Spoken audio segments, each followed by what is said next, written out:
ಏನು ಭಾರತ ಒಕ್ಕೂಟ ಸರ್ಕಾರ ನೀಟ್ ಅನ್ನೋ ಪರೀಕ್ಷೆನ ಅಕ್ರಮವಾಗಿ ಜಾರಿಗೆ ತಂದು ಎಷ್ಟೋ ನೂರಾರು ವಿದ್ಯಾರ್ಥಿಗಳ ಆತ್ಮಹತ್ಯೆಗಳು,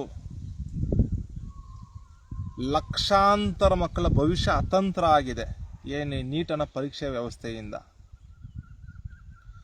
ನಾವು ಮೊದಲಿಂದನೂ ನಮ್ಮ ಕನ್ನಡ ದೇಶ ಪಕ್ಷದಿಂದ ಪ್ರತಿಪಾದನೆ ಮಾಡ್ತಿದ್ವಿ,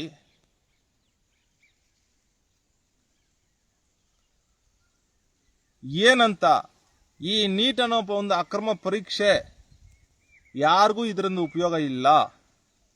ವಿಶೇಷವಾಗಿ ನಮ್ಮ ಕರ್ನಾಟಕಕ್ಕೆ ಅತ್ಯಂತ ಘನಘೋರ ಅನ್ಯಾಯ ಆಗುತ್ತೆ ಈ ಒಂದು ಪರೀಕ್ಷಾ ವ್ಯವಸ್ಥೆಯಿಂದ ಅಂತ ಹೇಳಿದ್ವಿ. ಜೊತೆಗೆ ಇದರಿಂದ ಇಡೀ ಭಾರತ ಒಕ್ಕೂಟದಲ್ಲಿರುವಂತಹ ಎಲ್ರಿಗೂ ತೊಂದರೆ ಆಗಿದೆ ಈ ಒಂದು ಪರೀಕ್ಷೆಯಿಂದ. ಈ ಒಂದು ನೀಟ್ ಪರೀಕ್ಷೆಯಿಂದ ನೂರಾರು ಜನ ಆತ್ಮಹತ್ಯೆ ಆಗಿರಬಹುದು, ಲಕ್ಷಾಂತರ ವಿದ್ಯಾರ್ಥಿಗಳ ಭವಿಷ್ಯ ಅತಂತ್ರ ಆಗಿರೋದಕ್ಕೆ ನಮ್ಮ ಪಕ್ಷದ ತೀವ್ರ ಖಂಡನೆ ಮಾಡ್ತಾ ಇದ್ದೀನಿ. ಏನು ಯಾರಿಗೂ ಉಪಯೋಗ ಈ ನೀಟ್ ಅನ್ನೋ ಪರೀಕ್ಷೆಯಿಂದ? ಯಾಕೆ ನಡೆಸ್ತೀರಾ?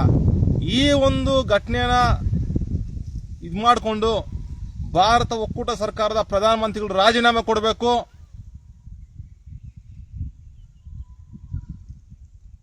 ಏನು ಶಿಕ್ಷಣ ಸಚಿವ, ಭಾರತ ಒಕ್ಕೂಟ ಸರ್ಕಾರದ ಶಿಕ್ಷಣ ಸಚಿವರಾದಂತಹ ಧರ್ಮೇಂದ್ರ ಪ್ರಧಾನ್ ಅವರು ರಾಜೀನಾಮೆ ಕೊಡಬೇಕು.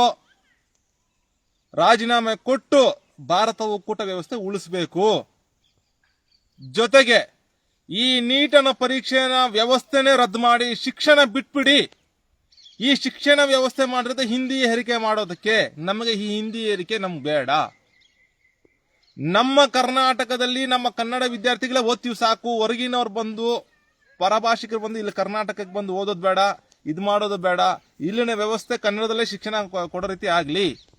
ಅದೇ ರೀತಿ ಪರಭಾಷಿಕರು, ನಾವೇನು ಪರಭಾಷಿಕರು ವಿರೋಧಿಗಳಲ್ಲ, ಅವರ ರಾಜ್ಯಗಳಲ್ಲೇ ಶಿಕ್ಷಣ ಪಡ್ಕೊಳ್ಳಿ, ಸಂತೋಷ, ತಪ್ಪೇನಿಲ್ಲ, ಅವರು ಚೆನ್ನಾಗಿರ್ಲಿ. ಈ ಒಂದು ಶಿಕ್ಷಣ ವ್ಯವಸ್ಥೆಯಿಂದ ತುಂಬಾ ಅನ್ಯಾಯಕ್ಕೆ, ತುಳಿತಕ್ಕೆ ಒಳಗಾಗ್ತಿರುವಂತಹ ಯಾವ್ದಾದ್ರು ದೇಶ ಇದೆ ಅದು ನಮ್ಮ ಕನ್ನಡ ದೇಶ. ವಿಶೇಷವಾಗಿ ತುಂಬಾ ತುಳಿತಕ್ಕೆ, ಅನ್ಯಾಯಕ್ಕೆ ಒಳಪಟ್ಟಿರುವಂತಹ ಕರ್ನಾಟಕ ನಮ್ಮದು. ಅದಕ್ಕೆ ಹೇಳ್ತಾ ಇದ್ದೀನಿ, ಇಡೀ ಭಾರತ ಒಕ್ಕೂಟದಲ್ಲಿರುವಂತಹ ಎಲ್ಲಾ ರಾಜ್ಯಗಳ ಪರವಾಗಿ ನಾವು ಕೇಳ್ಕೊಳ್ಳೋದೇನೆಂದ್ರೆ, ನಮ್ಮ ಪಕ್ಷದಿಂದ ಈ ಒಂದು ನೀಟನ್ನು ರದ್ದು ಮಾಡಿ ಇಡೀ ಶಿಕ್ಷಣ ವ್ಯವಸ್ಥೆ ವಿಕೇಂದ್ರೀಕರಣ ಮಾಡಿ, ಅಧಿಕಾರ ವಿಕೇಂದ್ರೀಕರಣ ಮಾಡಿ. ಈ ಅಧಿಕಾರ ವಿಕೇಂದ್ರೀಕರಣ ಮಾಡಿ ಮೊದಲು ಹೇಗಿತ್ತು 1972 ಮುಂಚೆ ಏನಿತ್ತು ಶಿಕ್ಷಣ ವ್ಯವಸ್ಥೆ, ಈ ಶಿಕ್ಷಣ ವ್ಯವಸ್ಥೆ ಏನಿದೆಯಲ್ಲ, ಮೊದಲು ನಮ್ಮ ರಾಜ್ಯ ಪಟ್ಟಿ, ಒಕ್ಕೂಟ ಪಟ್ಟಿ ಅಂತಿತ್ತು. ಈ ಮೊದಲು ಶಿಕ್ಷಣ ವ್ಯವಸ್ಥೆ ರಾಜ್ಯ ಪಟ್ಟಿಯಲ್ಲೇ ಇತ್ತು, ಒಕ್ಕೂಟ ಪಟ್ಟಿಯಲ್ಲಿ ಶಿಕ್ಷಣ ವ್ಯವಸ್ಥೆ ಇರಲಿಲ್ಲ 1972ಕ್ಕಿಂತ ಮೊದಲು. ಅದೇ ರೀತಿ ಮಾಡಿ ಶಿಕ್ಷಣ ವ್ಯವಸ್ಥೆನ ಒಕ್ಕೂಟ ಸರ್ಕಾರನ ಬಿಡುಗಡೆಗೊಳಿಸಿ ಆಯಾ ರಾಜ್ಯಗಳೇ ಬಿಟ್ಬಿಡಿ ಅಂತ ಹೇಳ್ಬಿಟ್ಟು ಭಾರತ ಒಕ್ಕೂಟ ಸರ್ಕಾರಕ್ಕೆ ನಮ್ಮ ಪಕ್ಷದಿಂದ ಒತ್ತಾಯ ಮಾಡ್ತೀವಿ. ಹಾಗೂ ಈಗೇನು ಕಾಕ್ರೋಚ್ ಜನತಾ ಪಾರ್ಟಿ ಅಂತ ಏನೋ ಒಂದು ದೆಹಲಿಯಲ್ಲಿ, ಭಾರತ ಒಕ್ಕೂಟದ ರಾಜಧಾನಿ ದೆಹಲಿಯಲ್ಲಿ ಒಂದು ವಿದ್ಯಾರ್ಥಿ ಅವರು ಸತ್ಯಾಗ್ರಹ ಇರ್ಬೋದು, ಏನನ್ನ ಮಾಡ್ತಿದ್ದಾರೆ. ಜೊತೆಗೆ ವಿದ್ಯಾರ್ಥಿಗಳು ಮಾಡ್ತಿದ್ದಾರೆ. ವಿದ್ಯಾರ್ಥಿಗಳು ಮಾಡ್ತಿರುವಂತಹ ನೀಟ್ ಪರೀಕ್ಷೆ ವಿರುದ್ಧ ಅದನ್ನ ನಾವು ತೀವ್ರ, ವಿದ್ಯಾರ್ಥಿಗಳ ಮೇಲಿನ ಹಲ್ಲೆನ ನಮ್ಮ ಪಕ್ಷದಿಂದ ತೀವ್ರ ಖಂಡಿಸ್ತಾ ಇದೆ ಭಾರತ ಒಕ್ಕೂಟ ಸರ್ಕಾರದ ವಿರುದ್ಧ. ಏನು ಇವ್ರು ಮಾಡ್ತಿರುವಂತಹ ಪ್ರತಿಭಟನೆ, ಹೋರಾಟ ಸರಿ ಇದೆ. ಈ ರೀತಿ ಒಕ್ಕೂಟ ಸರ್ಕಾರ ಇಂತಹ ಅಕ್ಷಮವಾಗಿ, ತುಂಬಾ ಕ್ರೂರವಾಗಿ ವಿದ್ಯಾರ್ಥಿಗಳ ಹತ್ರ ನಡ್ಕೋಬಾರ್ದಾಗಿತ್ತು. ಈ ಒಂದು ಏನು ಲಾಠಿ ಪ್ರಹಾರ ನಮ್ಮ ಪಕ್ಷದಿಂದ ತೀವ್ರ ಖಂಡಿಸ್ತಾ ಇದೆ ಭಾರತ ಒಕ್ಕೂಟ ಸರ್ಕಾರದ ಲಾಠಿ ಪ್ರಹಾರ, ವಿದ್ಯಾರ್ಥಿಗಳ ಮೇಲಿನ ಲಾಠಿ ಪ್ರಹಾರಣ. ಕೂಡಲೇ ನಾವೆಲ್ಲ ಭಾರತ ಒಕ್ಕೂಟದಲ್ಲಿ ಇರುವಂತಹ ಎಲ್ಲಾ ವಿದ್ಯಾರ್ಥಿಗಳಿಗೆ ಹೇಳೋದಿಷ್ಟೇ, ಹಾಗೂ ನಮ್ಮ ಕರ್ನಾಟಕದಲ್ಲಿರುವಂತಹ ಇದು ಸಂಬಂಧಪಟ್ಟಂಗೆ ಹೋರಾಟ ಮಾಡ್ತಿರುವಂತಹ ಎಲ್ಲ ಕನ್ನಡ ಬಂಧುಗಳು, ವಿದ್ಯಾರ್ಥಿಗಳಿಗೆ ಎಲ್ರಿಗೂ ಕೇಳ್ಕೊಳ್ಳೋದಿಷ್ಟೇ, ನೀಟನ್ನ ಧರ್ಮೇಂದ್ರ ಪ್ರಧಾನ್ ಅವರು ರಾಜೀನಾಮೆ ಕೊಡೋದು ಒಂದೇ ಅಲ್ಲ, ಅಥವಾ ಭಾರತ ಒಕ್ಕೂಟದ ಪ್ರಧಾನಿ ನರೇಂದ್ರ ಮೋದಿ ರಾಜೀನಾಮೆ ಕೊಡೋದು ಒಂದೇ ಅಲ್ಲ, ಅವರು ರಾಜೀನಾಮೆ ಕೊಡ್ಲಿ. ಈ ಶಿಕ್ಷಣ ವ್ಯವಸ್ಥೆನೇ ಅಧಿಕಾರ ವಿಕೇಂದ್ರೀಕರಣ ಆಗ್ಲಿ, ನೀಟ್ ಪರೀಕ್ಷೆ ರದ್ದು ಮಾಡಿಬಿಟ್ಟು ಪೂರ್ತಿ ಶಿಕ್ಷಣ ವ್ಯವಸ್ಥೆ ಒಕ್ಕೂಟ ಸರ್ಕಾರದ ಪಾಲುದಾರಿಕೆ ಒಂದು ಕಣದಷ್ಟು ಇರಬಾರದು.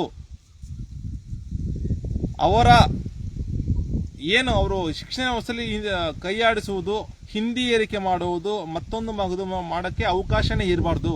ಆ ರೀತಿ ಅಧಿಕಾರ ವಿಕೇಂದ್ರೀಕರಣ ಮಾಡಿ ಹಿಂದಿ ಏರಿಕೆ ಮಾಡೋದನ್ನು ಬಿಟ್ಬಿಟ್ಟು ಭಾರತ ಶಿಕ್ಷಣ ವ್ಯವಸ್ಥೆ ಆಯಾ ರಾಜ್ಯಗಳಿಗೆ ವಿಭಜನೆ ಮಾಡಿ ಬಿಟ್ಬಿಟ್ಟು ಭಾರತ ಒಕ್ಕೂಟನ ಗಟ್ಟಿಗೊಳಿಸಬೇಕು ಅಂತ ಹೇಳ್ಬಿಟ್ಟು ಸಮಸ್ತ ಕನ್ನಡ ಬಂಧುಗಳ ಪರವಾಗಿ ಈ ನಿಟ್ಟಿನಲ್ಲಿ ಮಾನ್ಯ ಮುಖ್ಯಮಂತ್ರಿ ಆದ ಶಿವಕುಮಾರ್ ಅವರು ಈ ನಿಟ್ಟಿನಲ್ಲಿ ಸ್ವಲ್ಪ ಕ್ರಮ ತಗೊಂಡು ಆ ನಿಟ್ಟಿನಲ್ಲಿ ದೊಡ್ಡ ಹೆಜ್ಜೆ ಇಡಬೇಕು. ಜೊತೆಗೆ ಭಾರತ ಒಕ್ಕೂಟ ಸರ್ಕಾರಕ್ಕೂ ಒತ್ತಾಯ ಮಾಡ್ತಾ ಇದ್ದೀವಿ, ಈ ಒಂದು ಶಿಕ್ಷಣ ವ್ಯವಸ್ಥೆ ಅಧಿಕಾರ ವಿಕೇಂದ್ರೀಕರಣ ಮಾಡಿ ಆಯಾ ರಾಜ್ಯಗಳಿಗೆ ಶಿಕ್ಷಣ ವ್ಯವಸ್ಥೆ ಬಿಟ್ಬಿಡಿ, ನೀವು ನಡ್ಸಕ್ ಹೋಗಬೇಡಿ. ಇದರಿಂದ ಹಿಂದಿ ಏರಿಕೆ ಮತ್ತೆ ನಮ್ಮ ಎಲ್ಲ ಒಕ್ಕೂಟ ಸರ್ಕಾರದ ಎಲ್ಲ ದೇಶಗಳು ತೊಂದರೆ ಆಗುತ್ತೆ. ಅದರಲ್ಲೂ ವಿಶೇಷವಾಗಿ ನಮ್ಮ ಕನ್ನಡ ದೇಶಕ್ಕೆ ತುಂಬಾ ತೊಂದರೆ ಆಗಿದೆ ಈ ಒಂದು ಪರೀಕ್ಷೆಗಳಿಂದ. ದಯವಿಟ್ಟು ಎಲ್ಲ ಸಮಸ್ತ ಕನ್ನಡ ಬಂಧುಗಳು, ಎಲ್ಲ ಜೊತೆಗೆ ಭಾರತ ಒಕ್ಕೂಟದ ಎಲ್ಲ ಬಂಧುಗಳು ನೀಟ್ ಪರೀಕ್ಷೆ ಶಿಕ್ಷಣ ವ್ಯವಸ್ಥೆನೇ ರದ್ದು ಮಾಡಿ ಆಯಾ ಸರ್ಕಾರಗಳಿಗೆ ಬಿಟ್ಬಿಡಿ ಅಂತ ಹೇಳ್ಬಿಟ್ಟು ಈ ನಿಟ್ಟಿನಲ್ಲಿ ಹೋರಾಟ ಮಾಡಬೇಕು. ಇವತ್ತು ಹೋಗ್ತಾರೆ, ಇವತ್ತು ಅಧಿಕಾರ ಅವರು ಇಳಿತಾರೆ, ಮತ್ತೆ ಇನ್ನೊಬ್ರು ಬರ್ತಾರೆ. ಪರಿಹಾರ ಏನು? ಪರಿಹಾರ ಒಂದೇ, ಶಿಕ್ಷಣ ವ್ಯವಸ್ಥೆ ಒಕ್ಕೂಟ ಸರ್ಕಾರದಿಂದ ವಿಭಜನೆ ಆಗ್ಬಿಟ್ಟು ಒಕ್ಕೂಟ ಸರ್ಕಾರ ಶಿಕ್ಷಣ ನಡೆಸೋದಕ್ಕೆ ಅವಕಾಶ ಇರಬಾರದು. ಅದು ಅಧಿಕಾರ ವಿಕೇಂದ್ರೀಕರಣ ಮಾಡಿ ಆಯಾ ಸರ್ಕಾರಗಳಿಗೆ ಬಿಟ್ಕೊಟ್ಬಿಡ್ಬೇಕು. ಆವಾಗ ಶಿಕ್ಷಣ ವ್ಯವಸ್ಥೆ ಸುಗಮವಾಗಿ ಚೆನ್ನಾಗಿ ನಡೆಯುತ್ತೆ.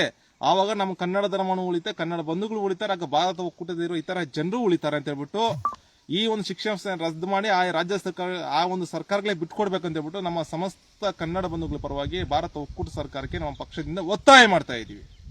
ಜೈ ಕನ್ನಡಾಂಬೆ, ಜೈ ಕನ್ನಡ ಧರ್ಮ, ಜೈ ಕನ್ನಡ ದೇಶ. ಶರಣಾರ್ಥಿಗಳು.